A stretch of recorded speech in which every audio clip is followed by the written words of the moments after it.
ಮಂಜವ್ರೆ, ಏನು ನೀವಿಲ್ಲಿ? ಅದು ನಾನು ಇಲ್ಲಿಗೆ ಆಗಾಗ ಬರ್ತಾ ಇರ್ತೀನಿ. ಐನವರು ನಮ್ಮ ಕುಟುಂಬಕ್ಕೆ ತುಂಬ ಬೇಕಾದವರು. ಹುಷಾರಿಲ್ಲ ಅಂತ ಗೊತ್ತಾಯಿತು, ಅದಕ್ಕೆ ಮಾತಾಡ್ಸ್ಕೊಂಡು ಹೋಗೋಣ ಅಂತ ಬಂದೆ. ಅದು ಸರಿ, ನೀವೇನಿಲ್ಲಿ?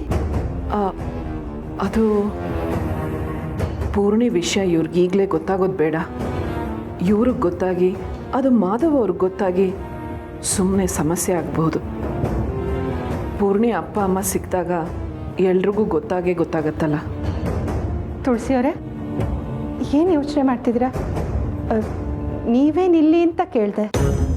ಓಹ್, ಅದು ಹೋದ್ಸಲ ಬಂದಾಗ ಐನೂರು ಯಾವುದೋ ಪೂಜೆ ಹೇಳ್ತೀನಿ ಅಂತಂದಿದ್ರು. ಅದನ್ನು ಕೇಳ್ಕೊಂಡು ಹೋಗೋಣ ಅಂತ ಬಂದೆ. ಅವ್ರಿಗೆ ಹುಷಾರಿಲ್ಲ ಅಂತ ಗೊತ್ತಾಯಿತು, ಅದಕ್ಕೆ ಅವ್ರನ್ನ ನೋಡಿಕೊಂಡು ಮಾತಾಡ್ಸ್ಕೊಂಡು ಹೋಗೋಣ ಅಂತ ಇಲ್ಲಿಗೆ ಬಂದೆ. ಆದರೆ ಅವ್ರು ಮಾತಾಡೋ ಸ್ಥಿತಿಲಿ ಇಲ್ಲ. ನಾನು ಏನು ಕೇಳಿದ್ರು ಅವ್ರು ಮಾತೇ ಆಡ್ತಿಲ್ಲ.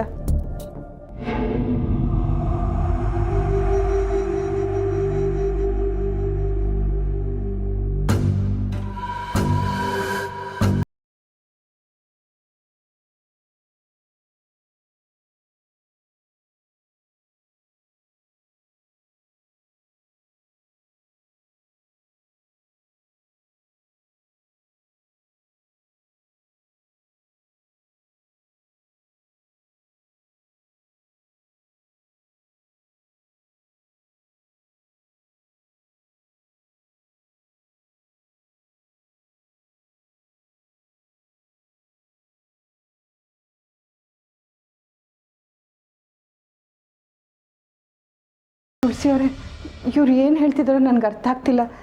ನಾನು ಹೋಗಿ ಅವ್ರ ಮೊಮ್ಮಗನ ಕರ್ಕೊಂಬರ್ತೀನಿ.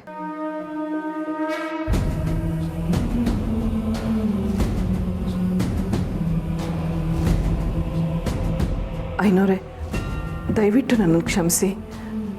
ಯಾರ ಹತ್ರನೂ ಹೇಳ್ಕೊಳಕ್ಕಾಗದಿರೋ ಪರಿಸ್ಥಿತಿಲಿ ನಾನು ಇಲ್ಲಿಗೆ ಬಂದೆ. ಅದಕ್ಕೆ ಅವ್ರ ಹತ್ರ ಸುಳ್ಳು ಹೇಳಿದೆ. ನಾನು ಅನ್ನಪೂರ್ಣೇಶ್ವರಿಯವ್ರ ಅನಾಥಾಶ್ರಮದಿಂದ ಬರ್ತಾ ಇದ್ದೀನಿ. 25 ವರ್ಷದ ಹಿಂದೆ ನೀವೊಂದು ಹೆಣ್ಮಗುನ ಆಶ್ರಮಕ್ಕೆ ತಂದು ಕೊಟ್ರಂತೆ.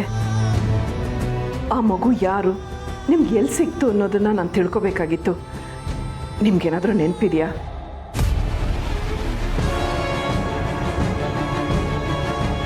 ತಾತ, ಏನು ಹೇಳ್ತಿದ್ದೀರಾ?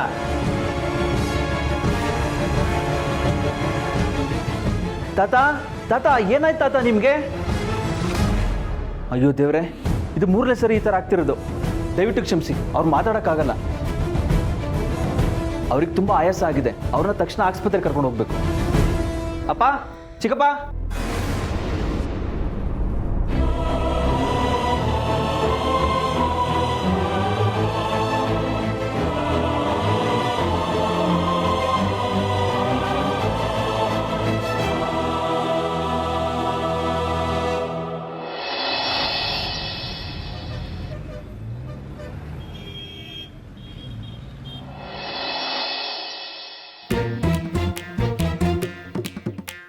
ಮಾವ, ಸ್ಮಶಾನದಿಂದ ನಾವು ಲೆಟರ್ ತರಬೇಕು.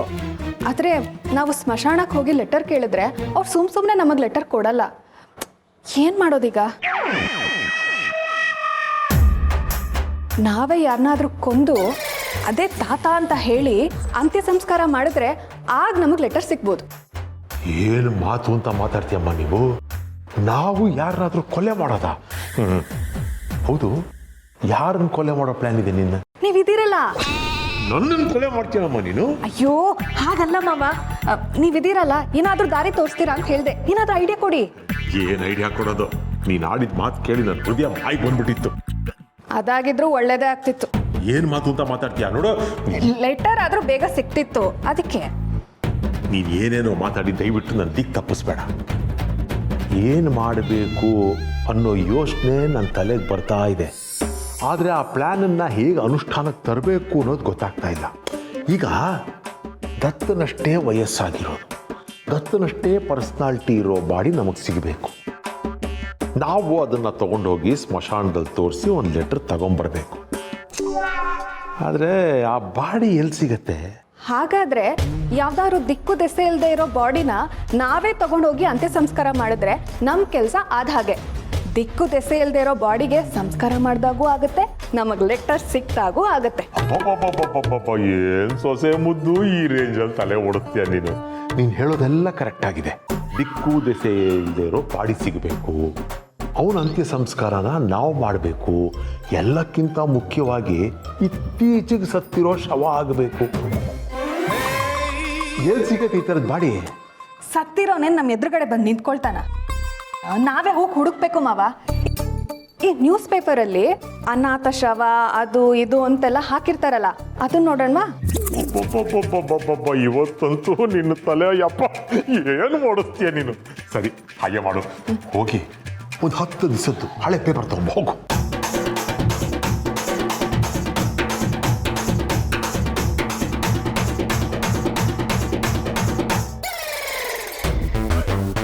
ಮಾವ 10 ದಿನ ಸಿಕ್ಲಿಲ್ಲ, 1 ವಾರ ಸಿಕ್ಕಿದೆ.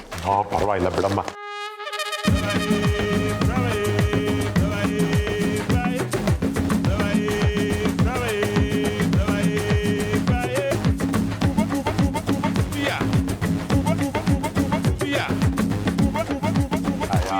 ಈ ಥರ ಎಲ್ಲ ಹುಡುಕಿದ್ರೆ ಹಣ ಸಿಗಲ್ಲ.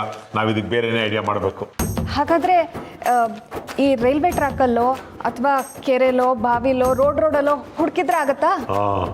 ಆ ಥರ ನಾವು ಹೆಣ ಹುಡ್ಕೊಂಡು ಹೋಗಿ ಹೆಣ ಸಿಗೋ ಅಷ್ಟರಲ್ಲಿ ನಮ್ಮ ಹೆಣ ಬಿದ್ದೋಗಿರುತ್ತೆ ಅಷ್ಟೇ. ಅವೆಲ್ಲ ಬೇಡಮ್ಮ. ಈಗ ಸೀದಾ ಮಾರ್ಚರಿಗೆ ಹೋಗೋಣ. ಅಲ್ಲಿ ಹೆಣ ನಮಗೆ ಬೇಕಾಗಿರೋ ಥರದ್ದನ್ನ ಹುಡ್ಕೋದು. ಮಾರ್ಚರಿಗೆ ಹೋದರೆ 111 ಹೆಣ ಸಿಗತ್ತೆ. ಯಾವುದೋ ಒಂದು ಎತ್ಕೊಂಡು ಹೋಗೋದು, ಸ್ಮಶಾನದಲ್ಲಿ ತೋರಿಸೋದು, ಲೆಟರ್ ತಗೊಂಡು ಬರ್ತಾ ಇರೋದು. ಹಾಗೆ ಮಾಡಿದ್ರೆ ನಮ್ಮ ಕೆಲಸ ಖಂಡಿತ ಆಗುತ್ತೆ ಮಾವ. ಶವಗಾರಕ್ಕೆ ಹೋದ್ರೆ ಹೆಣ ಸಿಕ್ಕೇ ಸಿಗುತ್ತೆ. ಏನೋ ಸಿಕ್ತು ಅಂತಾನೆ ತಿಳ್ಕೊ. ಬಾ ಹೋಗೋಣ.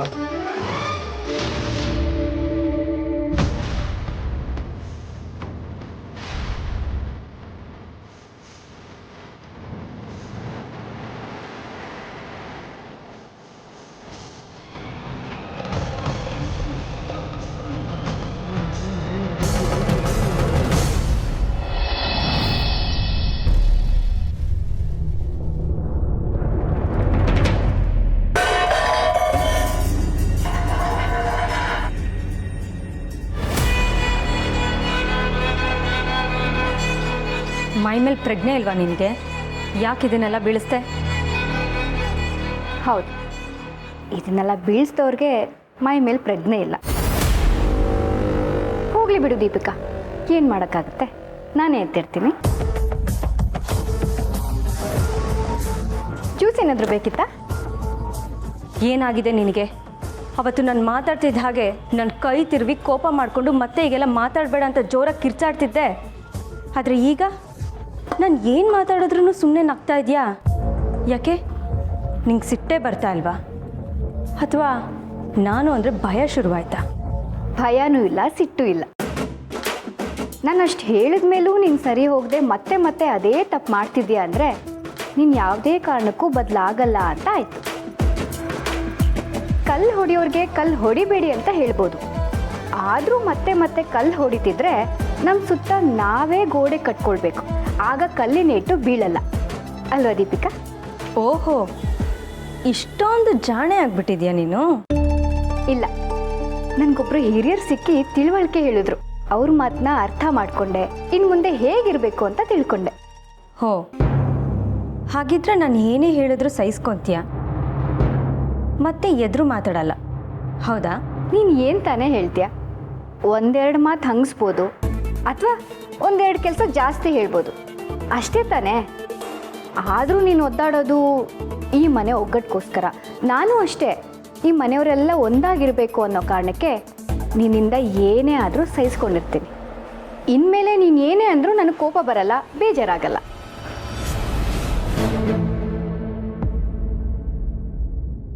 ಯಾರೋ ಹಿರಿಯರು ಹೇಳಿದ್ದಾರೆ ಅಂದ್ಯಲ್ಲ, ಅವ್ರು ಯಾರು ಅಂತ ಕೇಳ್ಬೋದಾ? ಅವರು ಇಲ್ಲ, ಅದನ್ನು ನಾನು ಹೇಳೋಕ್ಕಾಗಲ್ಲ. ಹೇಳೋಕ್ಕಾಗಲ್ವಾ? ಯಾಕೆ? ಅವರು ನೀನು ಸೇರಿಕೊಂಡು ಈ ಮನೆನ ಹೇಗೆ ಹಾಳು ಮಾಡೋದು ಅಂತ ಪ್ಲ್ಯಾನ್ ಮಾಡ್ತಿದ್ದೀರಾ, ಅಥವಾ ನನ್ನನ್ನು ಹೇಗೆ ಸರಿ ಮಾಡೋದು ಅಂತ ಯೋಚನೆ ಮಾಡ್ತಿದ್ದೀರಾ? ಈ ಮನೆ ಚೆನ್ನಾಗಿರಬೇಕು, ಈ ಮನೆಯವ್ರು ಎಲ್ಲರೂ ಒಗ್ಗಟ್ಟಾಗಿರಬೇಕು. ಆದರೆ ಈ ಅನಾಥೆಯಿಂದ ಒಗ್ಗಟ್ಟು ಉಳಿಯಲ್ಲ ಅಂತ ತಾನೇ ನಿನ್ನ ಆತಂಕ? ಯೋಚನೆ ಮಾಡಬೇಡ. ಈ ಅನಾಥೆಯಿಂದ ಯಾವ ಪರಿಸ್ಥಿತಿಲೂ ಯಾರ ಮನಸ್ಸು ಕೆಡೋದಿಲ್ಲ, ಸರಿನಾ? ನಾನು ನಿನಗೆ ಎದುರು ಮಾತಾಡಲ್ಲ ಅಂದಮೇಲೆ ಈ ಮನೇಲಿ ಇನ್ಯಾರ ಹತ್ರ ಎದುರು ಮಾತಾಡ್ತೀನಿ? ಇನ್ಮೇಲೆ ನೀನು ಖುಷಿಯಾಗಿರ್ಬೋದು. ನನ್ನನ್ನು ಏನು ಬೇಕಾದರೂ ಅನ್ಬೋದು, ಹೇಗೆ ಬೇಕಾದರೂ ಗೋಳಿಕೊಳ್ಬೋದು. ಒಟ್ಟಿನಲ್ಲಿ ನಿನ್ನ ಖುಷಿನೇ ನನ್ನ ಖುಷಿ. ಈಗೇನು ಜ್ಯೂಸ್ ಮಾಡಿಕೊಡ್ಲಾ? ಇರು, ತಂಪಾಗಿ ಪಾನಕ ಮಾಡಿಕೊಡ್ತೀನಿ. ಹಾಂ,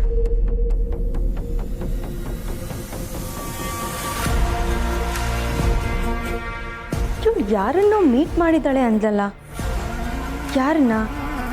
ಇವಳಿಗೆ ಇದನ್ನೆಲ್ಲ ಯಾರು ಹೇಳಿರ್ಬೋದು? ಇವಳನ್ನ ಹೇಗೆ ಕೆಣ್ಕೋದು?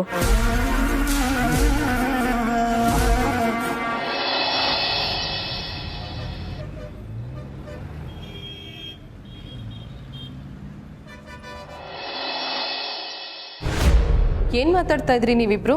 ಹೆಣ ಸಿಕ್ತಾ? ಹೇಳ ಅದು ಪದಬಂಧ ಮಾಡ್ತಾ ಇದ್ವಿ. ಸಿಹಿಗೆ ನೊಣ ಮುತ್ತಿಕೊಳ್ಳುವಂತೆ ಜನಗಳು ಮುತ್ತಿಕೊಳ್ಳಲು ಕಾರಣ ಹೆಣ ಸಿಕ್ತಲ್ಲ. ಹೆಣ ಹೆಣನ?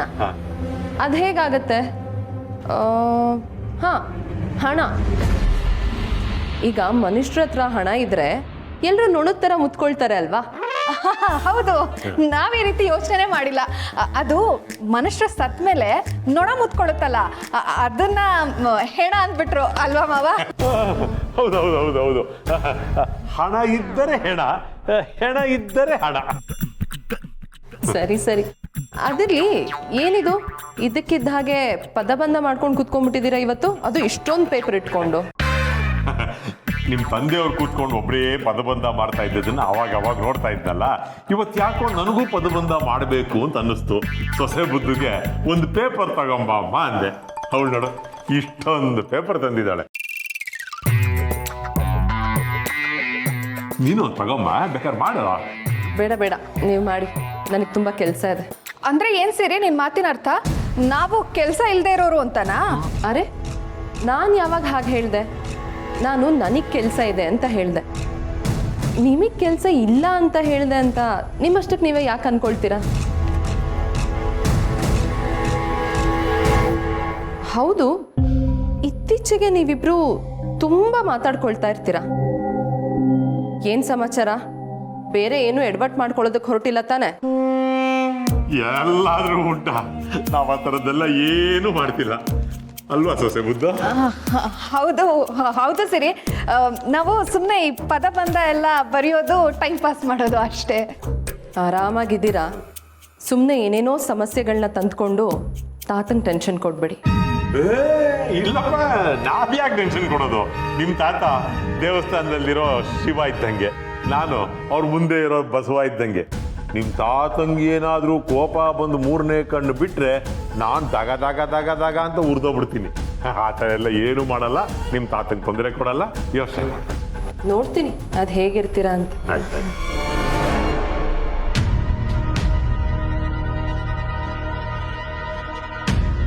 ಮಾವ, ಶವಗಾರಕ್ಕೆ ಯಾವಾಗ ಹೋಗೋಣ? ಮಶಾನಕ್ಕೆ ಹೋಗಕ್ಕೆ ಮುಂಚೆ ಶವಗಾರಕ್ಕೆ ಹೋಗೋಣ. ಸೊಸೆ ಬುದ್ಧ ಈ ಥರ ಮಾತಾಡಿದ್ರೆ ಎರಡೆರಡು ಅರ್ಥ ಕೊಡತ್ತಲ್ವ?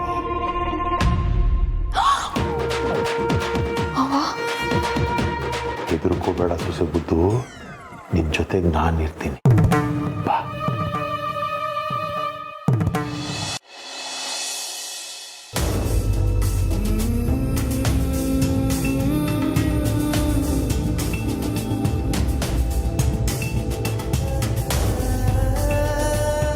ಏನಾಯಿತು? ಸಿಕ್ಕಿಲ್ಲ ನಿನ್ನ ಮಗಳು? ಅದೇನೋ ದೇವಸ್ಥಾನಕ್ಕೆ ಹೋಗಿ ನೋಡ್ತೀನಿ ಅಂದೆ. ದೇವಸ್ಥಾನಕ್ಕೆ ಹೋಗಿದ್ದೆ. ಅಲ್ಲಿ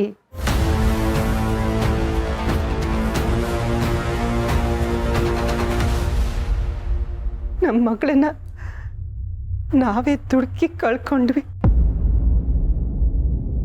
ನಿಮ್ ಕೆಟ್ಟ ನಂಬಿಕೆಯಿಂದ ನನ್ನ ಕಂದ ಅನಾಥೆ ಆಗೋದ್ಲು.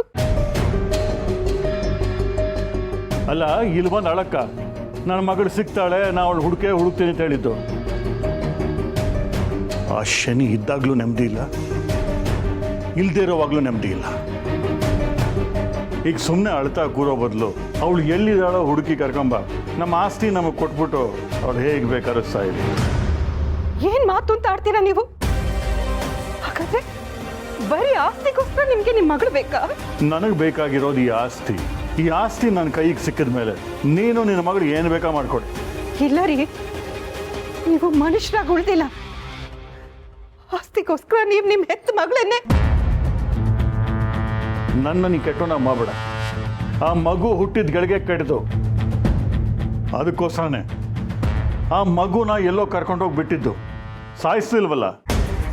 ಅಪ್ಪಪ್ಪ, ಎಂಥ ಸಮರ್ಥನೆ ನಿಮ್ದು. ಬರೀ ನಿಮ್ಮ ಹೋಗಿ ನೇರಕ್ಕಷ್ಟೇ ನೀವು ಯೋಚನೆ ಮಾಡ್ತಿದ್ದೀರಾ. ಆ ಮಗುಗೂ ಒಂದು ಬದುಕಿದೆ ಅನ್ನೋದು ನಿಮಗೆ ಅರ್ಥನೇ ಆಗ್ತಿಲ್ಲ. ಆ ಮಗುನ ಬಿಟ್ಟಿದ್ದು ಆಯಿತು, ದೂರ ಹೋಗಿದ್ದು ಆಯಿತು. ಇನ್ಮೇಲೆ ನಾವು ನಮ್ಮ ಜೀವನದ ಬಗ್ಗೆ ಯೋಚನೆ ಮಾಡೋಣ. ಒಂದು ವೇಳೆ ಈ ಆಸ್ತಿ ಕೈ ತಪ್ಪಿ ಹೋದ್ರೆ ಪ್ರಪಂಚದಲ್ಲಿ ನಾವು ತಲೆ ಎತ್ಕೊಂಡು ತಿರುಗಾಡಕ್ಕಾಗತ್ತಾ? ಪ್ರಪಂಚ ಬಿಟ್ಟಾಕು. ಆ ಮಾಧವನ್ ಮನೆಯವ್ರ ಮುಂದೆ ನಾವೆಷ್ಟು ಚೀಪ್ ಆಗ್ಬಿಡ್ತೀವಿ ಗೊತ್ತಾ? ಆಮೇಲೆ ಆ ಮನೇಲಿ ನನ್ನ ಮಗಳನ್ನ ಬಿಕಾರಿ ಥರ ನೋಡ್ತಾರೆ. ಆಮೇಲೆ ಪೂರ್ಣಿಗೂ ನನ್ನ ಮಗಳಿಗೂ ವ್ಯತ್ಯಾಸ ಇರಲ್ಲ. ಇದೆಲ್ಲ ನೆನೆಸ್ಕೊಂಡು ಕೂತ್ರೆ ನನ್ನ ತಲೆ ಕೆಟ್ಟೋಗುತ್ತೆ. ಒಟ್ಟನ್ನು ನೀ ಎಲ್ಲಿ ಹುಡುಕ್ತೀಯೋ, ಹೇಗೆ ಹುಡುಕ್ತೀಯೋ ನನಗೆ ಗೊತ್ತಿಲ್ಲ. ನನಗೆ ಆ ಮಗು ಬೇಕು. ನಾನು ಅವಳನ್ನ ದೇವಸ್ಥಾನದಲ್ಲಿ ಬಿಟ್ಟು ಬಂದಾಗ ಬೇರೆ ಯಾರು ಇದ್ರ, ಆ ಮಗುನಲ್ಲಿಂದ ಕರ್ಕೊಂಡು ಹೋದ್ರ, ಅದೆಲ್ಲ ನೀನೇ ಕಂಡುಹಿಡಬೇಕು. ಯಾಕ್ರಿ? ಅವಳು ನನ್ನ ಒಬ್ಳಿಗೆ ಮಾತ್ರ ಮಗಳ, ನಿಮಗೂ ಮಗಳೇ ತಾನೆ. ನೀವು ಹುಡ್ಕೋಕ್ ಬರ್ಬೋದಲ್ವಾ? ಅದೆಲ್ಲ ಸಾಧ್ಯನೇ ಇಲ್ಲ. ಆ ಅನಿಷ್ಟದ ಮುಖ ಕಂಡ್ರೇನೆ ಆಗಲ್ಲ. ಈಗ ನಾನಿರೋ ಪರಿಸ್ಥಿತಿಗೆ ಅಷ್ಟೇ ಅವಳು ನನಗೆ ಬೇಕು. ಹೆತ್ತ ಕರಳು ಅನ್ನೋ ಮಮಕಾರ ನಿಂಗಿದೆ ಅಲ್ವಾ? ಹುಡುಕು.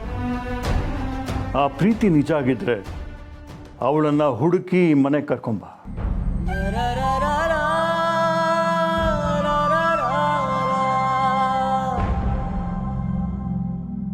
ಹುಡುಕ್ತೀನಿ. ನನ್ನ ಮಗಳನ್ನ ನಾನು ಹುಡುಕ್ತೀನಿ. ನಿಮಗೆ ಆಸ್ತಿ ಸಿಗುತ್ತೋ ಇಲ್ವೋ ಗೊತ್ತಿಲ್ಲ, ಆದರೆ ನನಗೆ ನನ್ನ ಮಗಳು ಸಿಗ್ತಾಳೆ. ಅವಳಿಗೆ ತಾಯಿ ಪ್ರೀತಿ ಸಿಗುತ್ತೆ. ಅದಕ್ಕೋಸ್ಕರ ನಾನು ಅವಳ ಹುಡುಕ್ತೀನಿ.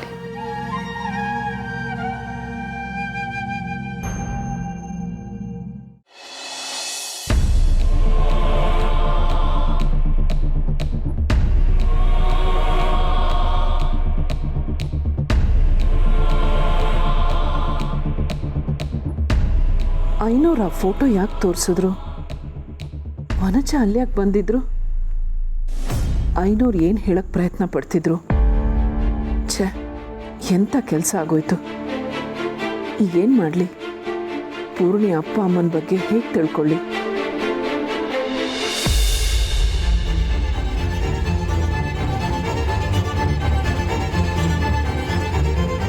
ತುಳಸಿಯವರೇ, ಏನು ಯೋಚಿಸ್ತಾ ಇದ್ದೀರಾ? ಏನಿಲ್ಲ ಮಾಧವರೇ, ಇವತ್ತು ಆಶ್ರಮಕ್ಕೆ ಹೋಗಿದ್ರಲ್ವಾ?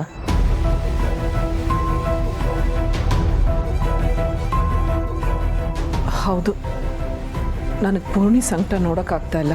ತುಳಸಿಯವರೇ, ನಾನು ಅವತ್ತೇ ನಿಮ್ಗೆ ಹೇಳಿದ್ನಲ್ಲ, ಈ ವಿಷಯನ ಕೆದಕಕ್ಕೆ ಹೋಗಬೇಡಿ ಅಂತ. ಮತ್ತೆ ನೀವು ಆಶ್ರಮಕ್ಕೆ ಯಾಕೆ ಹೋಗಿದ್ರಿ? ಪೂರ್ಣಿ ಜಾಗದಲ್ಲಿ ಕೂತು ಯೋಚನೆ ಮಾಡಿ ನೋಡಿ.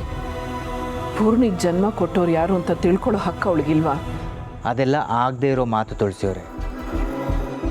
ಮುಗ್ದೋಗಿರೋದನ್ನು ಮತ್ತೆ ಕೆಣ್ಕೋದ್ರಿಂದ ಯಾವ ಪ್ರಯೋಜನವೂ ಇಲ್ಲ. ಖಂಡಿತ ಪ್ರಯೋಜನ ಇದೆ. ಇದರಿಂದ ಪೂರ್ಣಿ ನೋವು ಕಡಿಮೆ ಆಗತ್ತೆ. ಅವಳು ಸಂಕಟ ಮರೆತು ಸಂತೋಷ ಪಡ್ಬೋದು. ಒಂದು ವೇಳೆ ಪೂರ್ಣಿ ಅಪ್ಪ ಅಮ್ಮ ಅವಳನ್ನು ಬಿಟ್ಟು ಹೋಗಿದ್ದಕ್ಕೆ ಕಾರಣ ಕೆಟ್ಟದಾಗಿದ್ದರೆ, ಅದನ್ನು ಅವಳಿಗೆ ಸಹಿಸ್ಕೊಳ್ಳೋ ಶಕ್ತಿ ಇಲ್ಲದೆ ಹೋದರೆ? ನೋಡಿದ್ರೆ, ನಾನು ಇದಕ್ಕೆ ಆ ವಿಷಯನ ಕೆದಕಕ್ಕೆ ಹೋಗಬೇಡಿ ಅಂತ ಹೇಳ್ತಿರೋದು. ಅವ್ರ ಅಪ್ಪ ಅಮ್ಮ ಯಾರೇ ಆಗಿರಲಿ, ಎಲ್ಲೇ ಇರಲಿ, ಪೂರ್ಣಿನ ಬೇಡ ಅಂತ ಬಿಟ್ಟು ಹೋದವರು. ಪೂರ್ಣಿ ಅವ್ರ ಬಗ್ಗೆ ತಿಳ್ಕೊಳಕ್ಕೆ ಹೋಗಿ ಇನ್ನೂ ಹೆಚ್ಚು ನೋವು ಅನುಭವಿಸೋದು ಬೇಡ. ಹಾಗಾದರೆ ಅವಳ ಅಪ್ಪ ಅಮ್ಮ ಕೆಟ್ಟವರು ಅಂತ ಇದ್ದೀರಾ? ನಾನು ಹಾಗೆ ಹೇಳ್ತಾ ಇಲ್ಲ. ಒಂದು ವೇಳೆ ಅವರು ಕೆಟ್ಟವರಾಗಿದ್ದರೆ ಪೂರ್ಣಿಗೆ ಅದನ್ನು ಸಹಿಸ್ಕೊಳ್ಳೋಕ್ಕಾಗಲ್ಲ ಅಂತ ಹೇಳ್ತಾ ಇದ್ದೀನಿ. ಒಂದು ವೇಳೆ ಅವರು ಒಳ್ಳೆಯವರೇ ಆಗಿದ್ರು ಪೂರ್ಣಿಗೋಸ್ಕರ ಕಣ್ಣೀರು ಹಾಕ್ತಾ ಇದ್ರೆ? ಹಾಗೆ ಕಣ್ಣೀರು ಹಾಕೋರಾಗಿದ್ದಿದ್ರೆ ಪೂರ್ಣಿನ ಹುಡ್ಕೋ ಪ್ರಯತ್ನ ಮಾಡ್ತಿದ್ರು. ಪ್ರಯತ್ನ ಪಡ್ತಿರಲ್ಲಂತೆ ಹೇಗೆ ಹೇಳ್ತೀರಾ ಮಾಧವ್ ಅವರೇ? ಅವರು ನಮ್ಮ ಥರನೇ ಪೂರ್ಣಿಗೋಸ್ಕರ ಇನ್ನೆಲ್ಲೋ ಹೇಗೋ ಹುಡುಕ್ತಾ ಇರ್ಬೋದಲ್ವಾ? ಸಾಕು ತುಳಸಿಯವರೇ, ಪೂರ್ಣಿ ವಿಷಯದಲ್ಲಿ ಈಗಾಗಲೇ ಆಗಿರೋ ಅನಾಹುತಗಳೇ ಸಾಕು. ಮತ್ತೆ ಮತ್ತೆ ಅವಳು ಡಿಸ್ಟರ್ಬ್ ಆಗುವಂಥ ಕೆಲಸಗಳನ್ನು ಮಾಡಬೇಡಿ ಅಷ್ಟೇ. ನಾನು ಹೇಳಿದ್ದು ನಿಮ್ಗೆ ಅರ್ಥ ಆಯಿತು ಅಂದ್ಕೊಂಡಿದ್ದೀನಿ.